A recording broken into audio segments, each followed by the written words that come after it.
신축의 기운은 자신의 소중한 것을 얻고 지키기 위한 강한 애착을 보이며 끊임없이 애쓰는 기운이라 할 것입니다.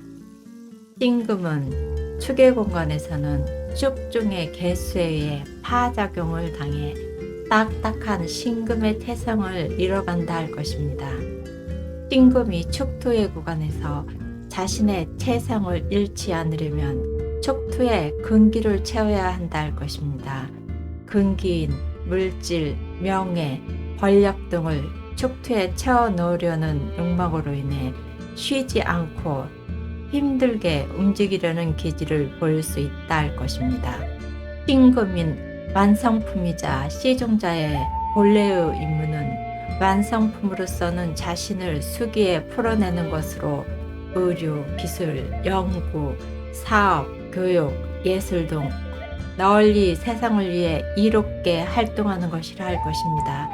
시종자로서의 신금은 물질이 없는 저 세상의 해자축의 구간을 지나 다시 새롭게 새 생명, 감목으로의 탄생을 위해 향해 간다 할 것입니다.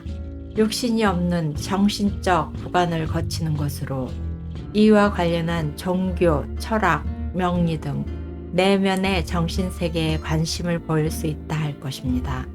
신축간지는 예리하고 완벽을 추구하려는 신금이 사유축의 물질적 금문 등을 마감한 축토에 있어 물질적 분별이나 감찰하고 분석하며 잘못된 부분을 가려내는 등의 세무적인 일에도 어울린다 할 것입니다. 신축일주는 부부공인 축토에 신금이 개수에 의해 파당하면서 어둡고 답답한 공간에서 억눌려 있는 듯한 형국으로 부부간에 정감이 돌지 않고 집안 공기가 다운될 수도 있다 할 것입니다. 자신의 자존심을 내세우지 말고 상대방을 배려하려는 노력이 필요하다 할 것입니다. 신축 일주는 축토가 금기운의 묘고지에 해당하는 것으로 사주의 경금, 신금 등 금기운이 유효하면 많은 재물을 일지 축토에 담는 형국으로 축토가 금고 역할을 한다 할 것입니다. 신축한지는 깔끔하고 예민하며 까칠한 기질이 있으면서 냉정하고 단호한 면을 보이기도 한다 할 것입니다. 자신이 좋아하는 사람과는 잘 지내지만 싫어하면 상대하지 않는 등 호불호가 심하다 할 것입니다. 다른 한편으로는 감정을 억눌렸다가 어느 순간에 폭발하듯이 터져 나올 수도 있다 할 것입니다.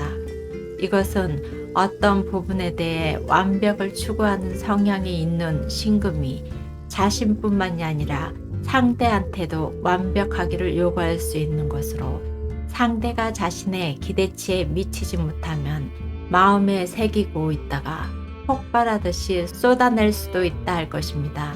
축토 중에는 밖으로 밀고 나오려는 성질의 개수가 제한된 축토의 공간에서 압이 차 있어 정화나 오화를 보면 탕화작용으로 나타날 수 있는 것으로 갑작스런 감정 폭발도 탕화작용 중의 하나라 할 것입니다. 신축간지는 완성품으로서의 자신의 존재감을 한껏 드러내려는 신금이 일지 축토의 공간에서는 개수에 의해 풀어 헤쳐져 가는 것으로 자신의 고유한 재능과 기술을 부지런하게 연마하고 갈고 닦는 모습으로 때가 되면 세상에 자신의 존재감을 드러낸다 할 것입니다.